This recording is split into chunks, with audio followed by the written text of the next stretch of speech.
Hello and welcome, you cozy couch potatoes. Hello and welcome, my cozy couch potatoes. This is Spice Track Studios, the Cozy Couch, and you are tuning in for Chapter 10 of The Diamond of Darkhold. And we learned that Darkhold is Ember, and that this guy Trog and his family have named it Darkhold. So that's fascinating. And Trog and his son apparently found something very interesting that they didn't want to tell Doon yet. So I wonder what that is. I wonder if we have any ideas as to what that could be. What I found also interesting is the generator is still on and off going.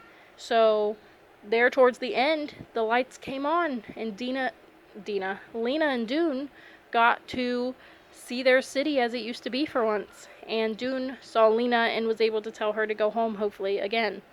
So let's dive into Chapter 10. Chapter 10, Looting. Now to our little problem, Trog said. We want you to help with our work, so you have to be able to move around. But we don't want you running off, so you ought to be tied up. But if you're tied up, you can't work. What's the solution? Doon said nothing. The solution that first occurred to me, said Trog, is to tie up your feet and let your hands free. But then I thought, Trog, that won't work. If his hands are free, he could just bend down and untie his feet. That was when I remembered some useful things we found the other day at a very interesting store. Where was that place, Yorick? Over that way, said Yorick, who had flopped down into a fat, shabby armchair.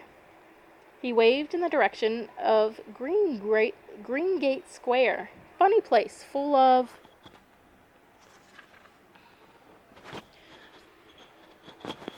a million little bitty things, like screws and bolts and pins and nails and cords and buttons and knobs. Doon went rigid. That had to be. Aww. Doon's gonna be tied up by stuff from his father's store? Oh my goodness. Doon went rigid. That had to be his father's store. The small item shop. That was the shop he had lived over all his life until he left Ember. Yes, very useful place, Trog said. Bring me that sack, Yorick. That one over there. Yorick heaved himself out of the chair and fetched the sack, and Trog dumped it out on the ground. All kinds of metal doodads clattered out. Let's see, said Trog. This might work. From the heap, he pulled a couple of C-shaped handles that might have come from cupboard doors. He pressed them together to form a ring. Just right, he said. Now we need two more. Here they are. And then some screws and bolts, and this piece of chain, and this nifty little padlock. Complete with key. Perfect. Help me here, Yorick. Doon's heart was hammering. Shackled by a chain from his own father's store? No, he said, as hard as he could. He rocked the chair he was tied to from side to side, but it made no difference. Yorick held him fast, and Trog worked. First he clamped a pair of handles around one of Doon's ankles and screwed them tightly together. Ow, said Doon. The metal pressed against his bone. Trog ignored him. He cuffed Doon's other ankle. Then he looped the chains through the cuffs and connected its ends with the padlock. There, he said, grinning his wide grin. It's just right. Long enough so you can walk but not run, and not possible to undo, even if your hands are free, unless you can find yourself a screwdriver, which you won't be able to because we will be watching you all the time, or unless you get your hands on this little key. He held up the key to the padlock, which you also won't be able to do because I will hide it where sneaky fingers can't find it. Trog untied the ropes that bound Doon. He tossed them away. Then he stood back and gazed proudly at his new worker. You'll need one more thing, he said. A light cap. I'll have Minnie make you one. In the meantime, just stick close to my kids. He nodded to Yorick and Kanza. You two head out, he said, and take him with you.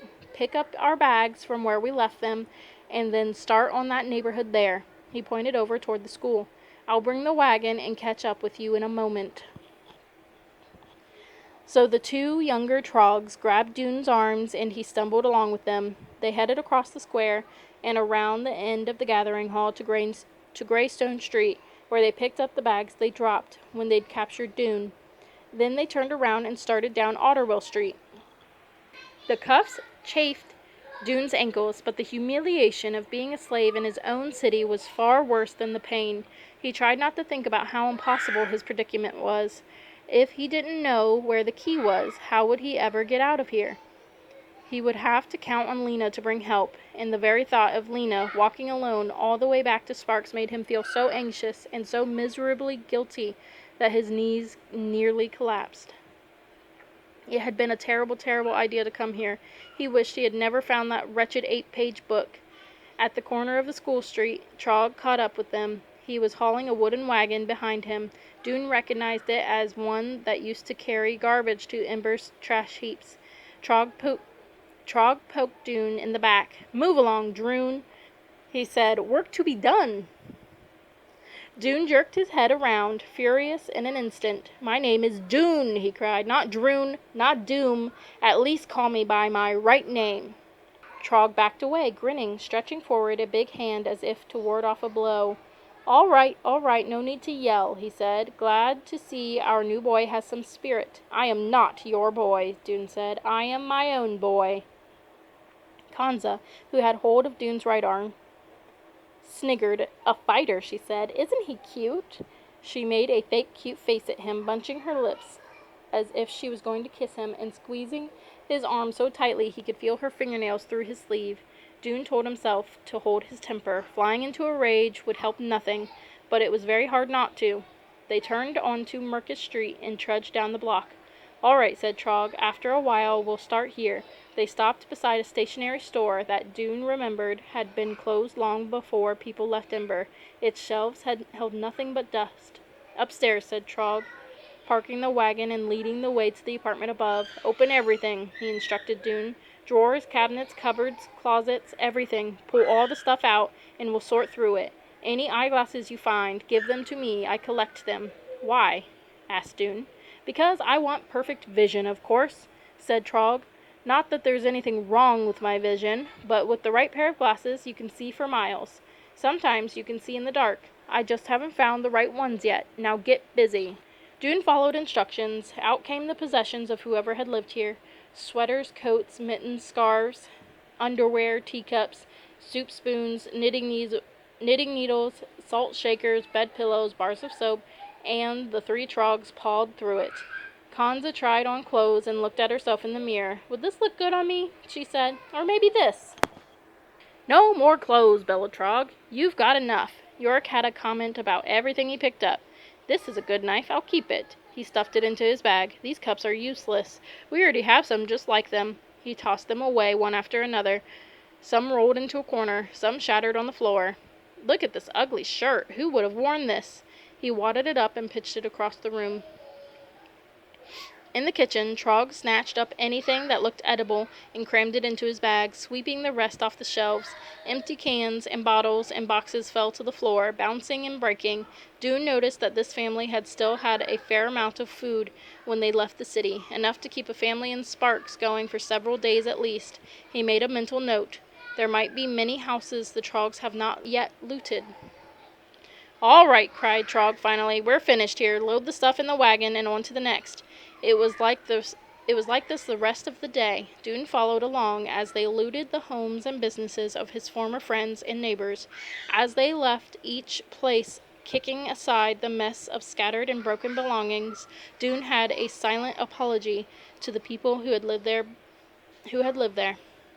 They would never know their homes had been robbed and wrecked, nor would they know he had watched it being done. But even so, he felt sorry and guilty. He hated being part of this. At the end of the day, the Trogs gathered around the fire in Harkin Square. They all seemed excited. Doon saw that they were building the fire up higher than usual, and that they'd set up a sort of rack at the edge of it. 2 piles of stones and a metal rod stretched between them. A curtain rod, maybe, or a pipe. Yorick slouched up to his father. "Shall we go get it, Pa?" he said. "Sure," said Trog. "You go too, Kanza, and help him. I'll stay here." Yorick and Kanza went to the wagon loaded with the day's loot and tossed it all out onto the ground. Then they went off down Gilly Street, pulling the wagon behind them. Doon became aware of Minnie standing a little distance away, saying something in a trembly voice. Trog noticed her too. "What, Min?" he said. "Speak up." She took a step forward and murmured some more, holding out a folded black cloth. "Oh, the light cap," said Trog. "Well done." He strode over and took it from her and handed it to Doon. "This is for you," he said. "Get one of those candles over there and stick it in this part." He pointed to the tube at the front. Doon fetched a candle from a box of them behind the armchair. He held it to the fire to light it, and he put it in the cap, and then put the cap on his head. It fit well and gave a useful amount of light. He wondered why no one in Sparks had yet thought up such a thing. "Cons and Uruk will be gone a while," Trog said. "In the meantime, you can help us get ready." He picked up a bucket and handed it to Doon. "We're going to need some more water. See that brown door over there? The one on the corner?" He pointed at an apartment on Gilly Street. "That's ours. Go upstairs and fill the bucket." Doon was puzzled. "Upstairs? But—" "Aha," said Trog. "I know what you're thinking. When I first came to this place, I couldn't figure out where the water came from either. I knew they must have had it. They had sinks, they had bathtubs, but where did the water come from?" "From the river," thought Doon. "It was a good thing we'd brought some bottles of water with us," Trog said, "because it took us a couple of days of exploring to find it. But we did. You wouldn't believe what we found." Doon waited. "An underground river," Trog said. "Yes, it's true. We had to go down about 100 steps to get to it. Did quite a bit of unpleasant cleanup on the way." "Cleanup?" said Doon. "Bodies," said Trog. "Must have been some sort of stampede there. Maybe as people were leaving the city. Quite a few dead folk lying around. We dragged them down the steps and shoved them in the river, and it swept them away." Trog shook his head, wrinkling his nose in disgust. Bodies, Doon thought.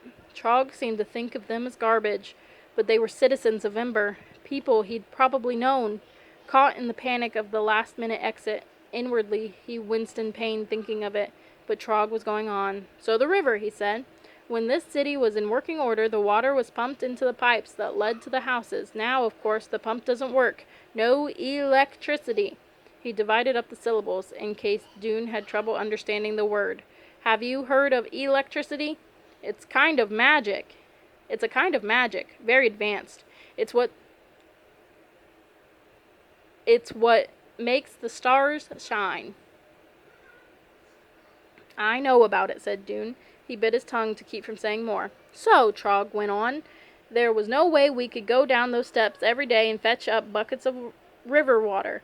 I thought we were going to have to give up the whole project and leave. Then I remembered about the breathing." He looked up smugly at one of the street lamps, as if himself were responsible for its occasional glow. "When the electricity comes on," he said, "the pump comes on too, right? Sometimes just for a few seconds, sometimes for minutes at a time. So in our apartment and a couple of the other ones on our street, we open the taps and put the plugs in the sinks and the tubs. And whenever the city breathes, the water comes out. Not exactly a gusher, but a good enough trickle. In a few days, we have water to scoop up whenever we need it. What do you think of that, huh?" "Clever," said Doon. It was clever. Trog had a knack for figuring things out. Doon had to admit it, and yet he did not see Trog as a truly intelligent person. Trog seemed to think that he knew everything, but strangely enough, it was exactly this that made him seem stupid to Doon. A person who thought he knew everything simply didn't understand how much there was to know. Doon took the bucket and trudged away toward the apartment Trog had pointed out. Behind him he heard Trog's voice again. "Hey, you useless flump! Get a bucket and show that dude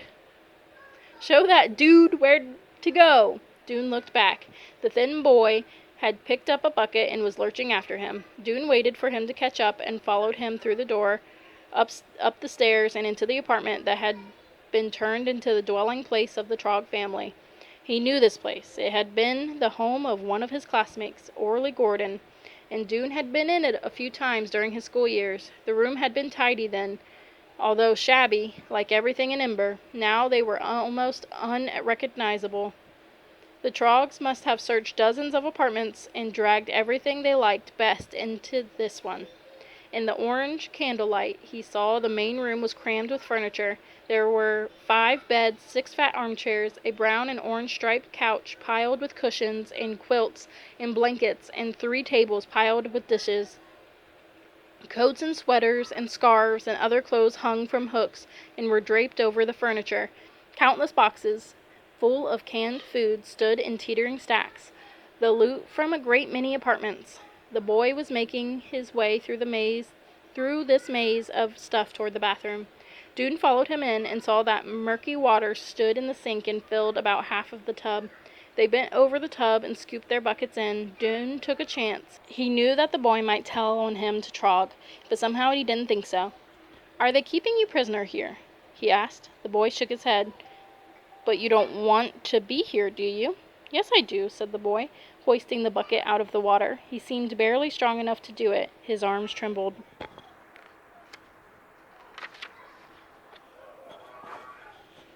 Doon reached over and helped him lift. "But they treat you like a slave," he said. "Wouldn't you leave if you could?" Again the boy just shook his head. "If I could figure out how to get away," Doon said, "would you come with me?" "I can't," the boy said, pointing down at his twisted leg. "I can't walk right." "How did you get down here, then?" Doon asked. "He took me on his back," said the boy. "Trog, so he does care about you, then?" "A little," said the boy. "He's trying to make me strong." "But he's so mean to you." The boy nodded. "He took my treasures." "Treasures?" "Just some things I liked. Things I've been collecting." His eyes were so sad as he said this that Doon had to look away. He lifted his bucket, now full and heavy, out of the water. "Why did he take them?" "I was defiant," said the boy. Doon couldn't picture this timid little person being defiant. "You mean you talked back to him?" No, I just didn't jump up fast enough when he told me to." "What's your name?" Doon asked. The boy kept his eyes on the murky water. "He gave me a new name," he said. He heaved up his full bucket and headed for the door. Doon clinked after him.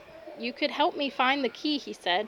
"If I could get this chain off, I could get away and bring someone to rescue you." The boy didn't answer.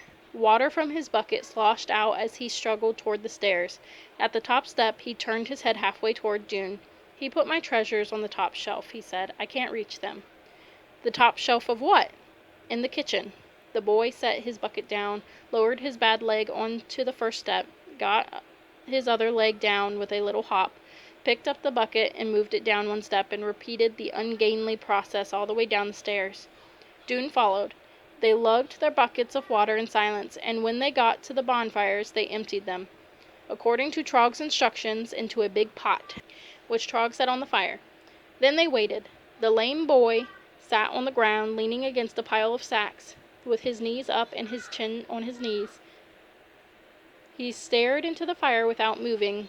Minnie puttered around, making dinner preparations, and Trog sat in an armchair, sipping from a cup of water he'd scooped up from the washtub, and made Doon sit on the ground beside him.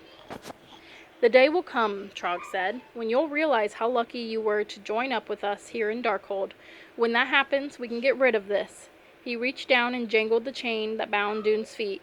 Minnie, who was going by at the time, with a sack of potatoes, jumped at the sound. "Of course we have to be very, very sure," said Trog, "before that can happen."